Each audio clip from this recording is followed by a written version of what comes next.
Hi, I'm Scott Wrighton. I serve as Decatur City Manager, and every week we tell you a little bit more of what's going on in your city government. Just a couple of topics to let you know what some of the highlights are.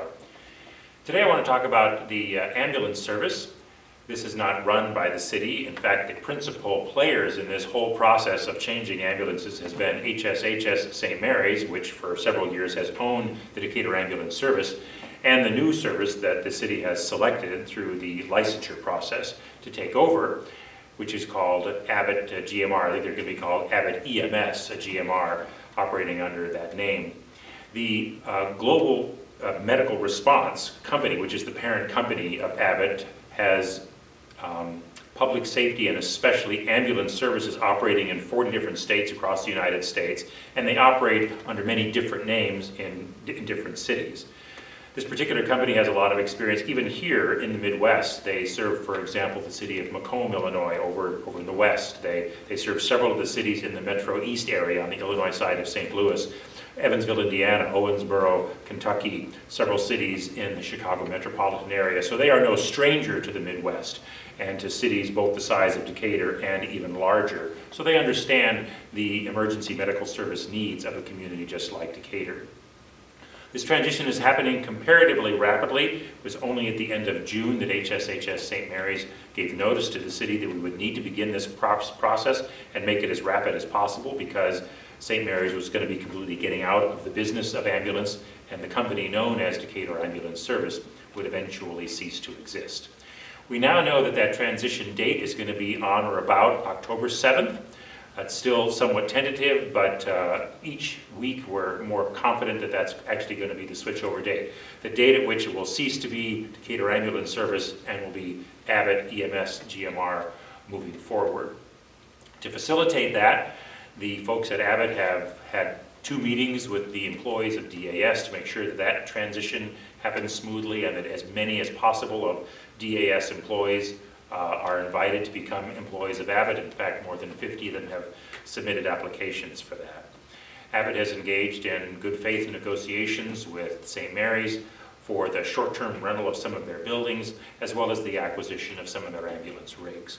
So but there's still a lot of regulatory delay that can stand in the way of this, not by the city, but by the state of Illinois.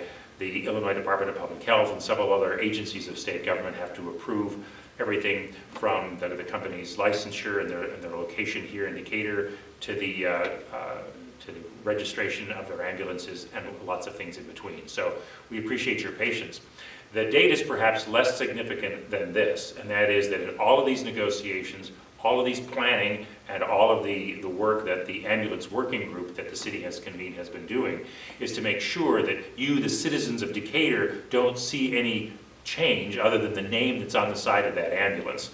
That it's a seamless transfer, that whether you call before that switchover date or after that switchover date, there's going to be an ambulance responding to the same territories previously served by Decatur Ambulance Service. That's our goal, and so far we're on track to achieve that goal.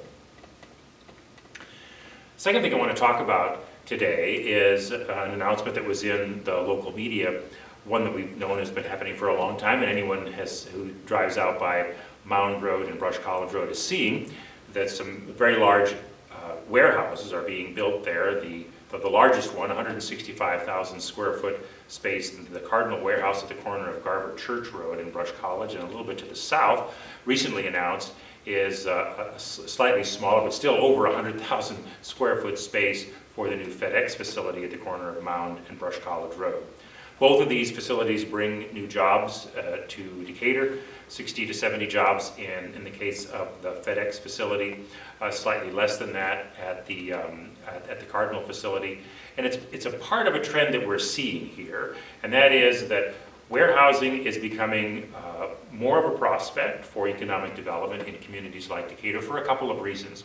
The first is that warehouse space in some of the larger metropolitan areas like St. Louis and Chicago is much more expensive. They can operate the warehouses in a place like Decatur much more reasonably from an economic standpoint and still have access to the freeway. That's why they're both located so close to I-72.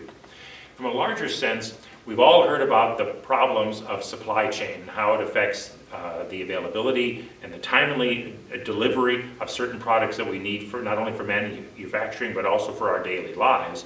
And so the whole logistics system in the United States is undergoing some changes, and so the people who are making sure that these supply chain problems get taken care of are finding that there's a different way to look at where we place some of these storage and warehouse facilities, and Decatur is uniquely situated for that based on its location here in the Midwest.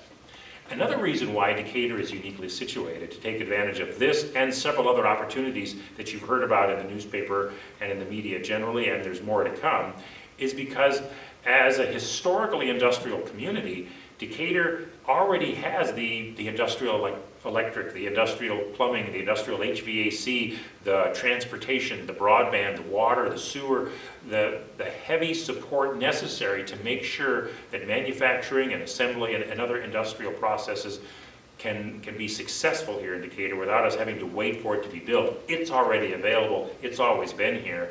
That's why it was possible for Mueller to expand up on North Jasper Street. That's why it was possible for InnovaFeed to bring their first operation outside of Europe to Decatur. That's why fairly recently the LG Chem announcement, today or this week, the FedEx announcement, and there are more announcements to come. So it's because Decatur has this industrial infrastructure and has the ability to support these industries, not 10 years into the future, but now. And so the city of Decatur and the mayor and city council have been involved in a lot of planning, providing infrastructure support and economic development support, along with our partners at the Economic Development Corporation, are very bullish on the future of Decatur. So more to come on that. The last thing I want to mention briefly is an additional program to help with rehabilitation of existing structures, especially in our urban core, that'll be on the city council's agenda at their next meeting following the Labor Day weekend. Now, the City Council has already approved a couple of programs where we inject a fairly significant amount of our ARP, American Rescue Plan, money into doing major rehab of homes that have been allowed to fall into some degree of disrepair. Council's approved 2 of those already, and our community development staff is in the midst of launching that. But we realize that in some cases, all a house may need, in some cases, is just new windows or maybe some gutters or something that doesn't cost as much money. But the owner or the occupant of that building may still not understand how they might go about making those fixes or might not have the resources to it.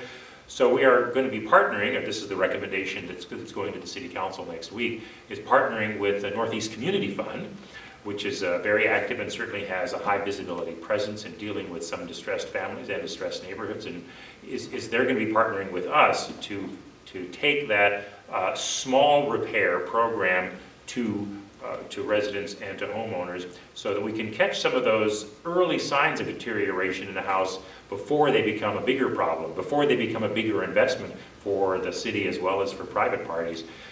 If we can catch them early, then it'll be a smaller problem later on. So you'll be hearing more about the small housing repair program, a partnership between the City of Decatur and Northeast Community Fund. Thanks for tuning in. We'll have some more information about more programs after the City Council's meeting after Labor Day.